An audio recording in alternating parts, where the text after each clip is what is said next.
Always say. So once again, my name is Nick Olson here at thefeedlive.com. Nick at thefeedlive.com is my email, and we are going to have a great show as usual. Leading off, though, the first thing I want to discuss is a person that is very, very close to me. Richard Dunn has passed away at the age of 73. Richard Dunn, who lives in Los Angeles, California, was found unconscious at his house, and found actually after several days he was unconscious. Richard Dunn has passed away. Richard Dunn was remembered most for being in the Tim and Eric's awesome show on Comedy, or not Comedy Central, but Cartoon Network and Adult Swim.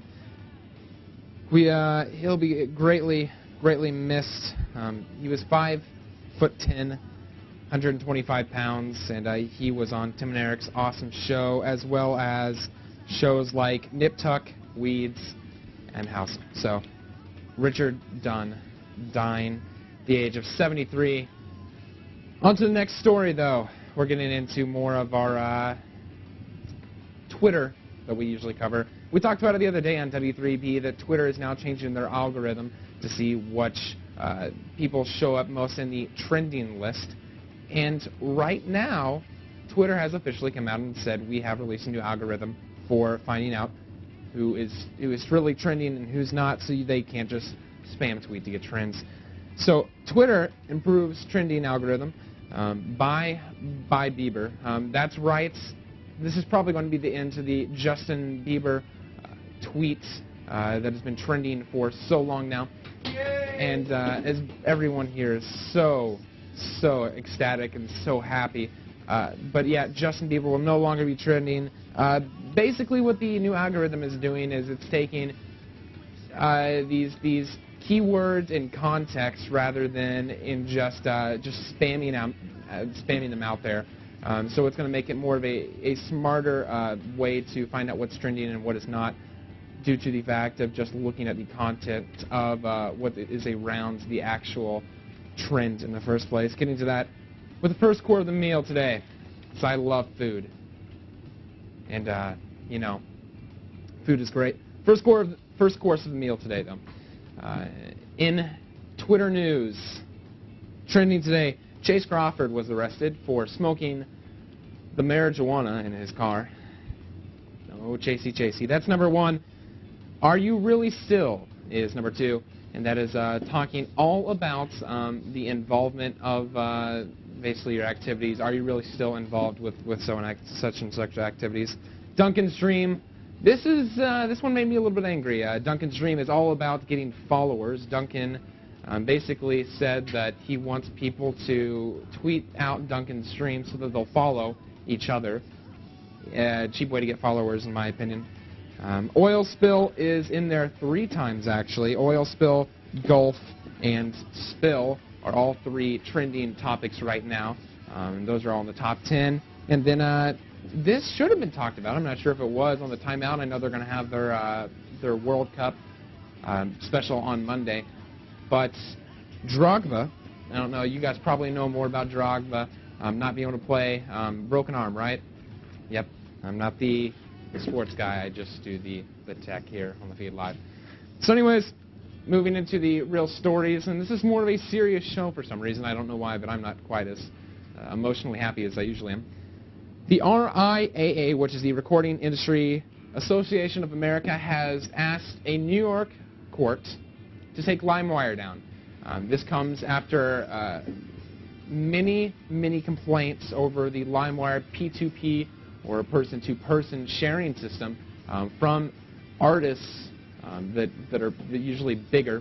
And the problem right now is that basically people are, well, sharing not illegal music, but sharing music which is illegal. Now, I have a real problem with this, and it talks about in here that it probably is going to happen, and it's in a U.S. District Court in Manhattan, New York. It probably is going to happen. Now, the problem here is, yes, is LimeWire used for terrible things like sharing music, which we don't participate here in, specifically at Sweet Pelican Productions. All the music that we have is legally bought. thanks to Brock Hoffman. And he's bought all of it.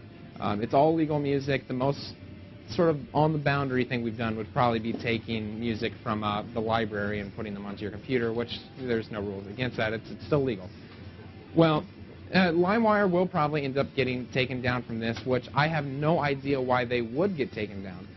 You know, in my personal opinion, it's a P2P network, just like anything is on the internet, because let's face it, what is the internet? It's a whole bunch of networked computers hooked together. You know, so the internet is essentially a P2P network. As long as the internet is existing, P2P is not going to be stopped unless we can become a communist organization like China.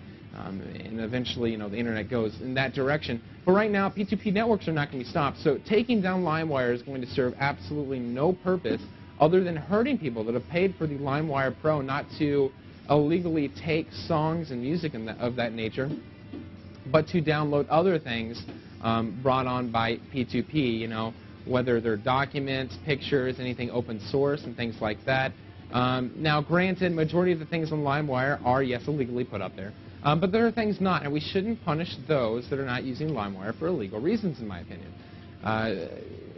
Regardless of what I think, I'm a very, very, very, very small person. I mean, I'm large in real life, but I'm a small person in the world.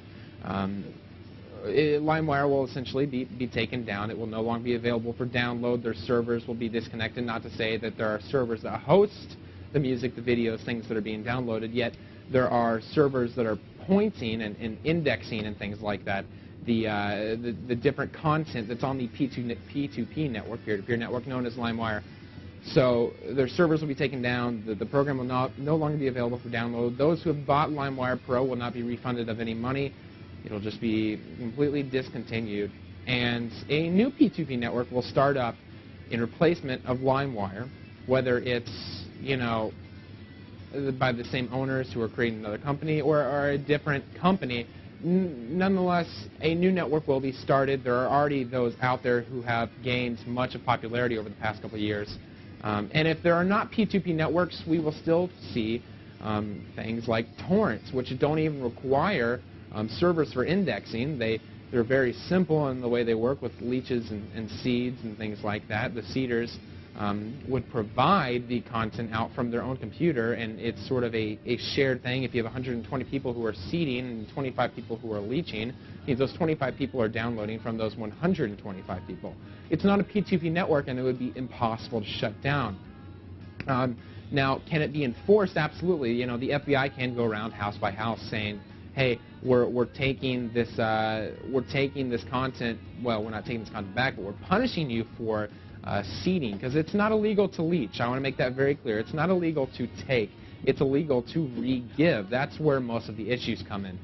Those on LimeWire who are giving are doing the illegal act. If you're just downloading and you've got LimeWire set up to where it's not sharing anything back, that's actually not illegal.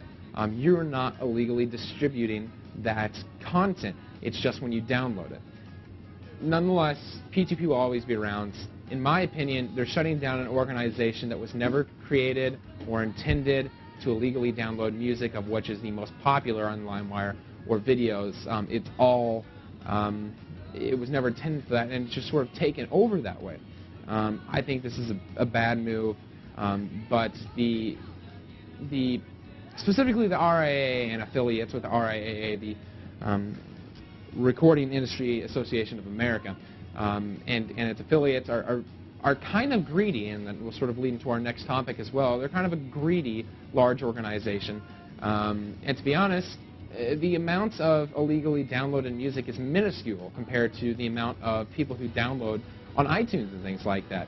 And, you know, for the fact is that majority of the revenue that mainly these huge artists are seeing don't come from concerts. They come from mainly CD record sales and also merchandise. So live shows. And yeah, that's where a lot of them are. Live shows. I mean, myself, as Brock, you know, Brock is taking these classes in college, and he's way more knowledgeable about this stuff than I am. But for myself, I am a front-of-house technician at a concert venue here in Indianapolis. And I know how much some of the large-scale venues can actually charge. or not charge, but the large-scale people who are providing the music.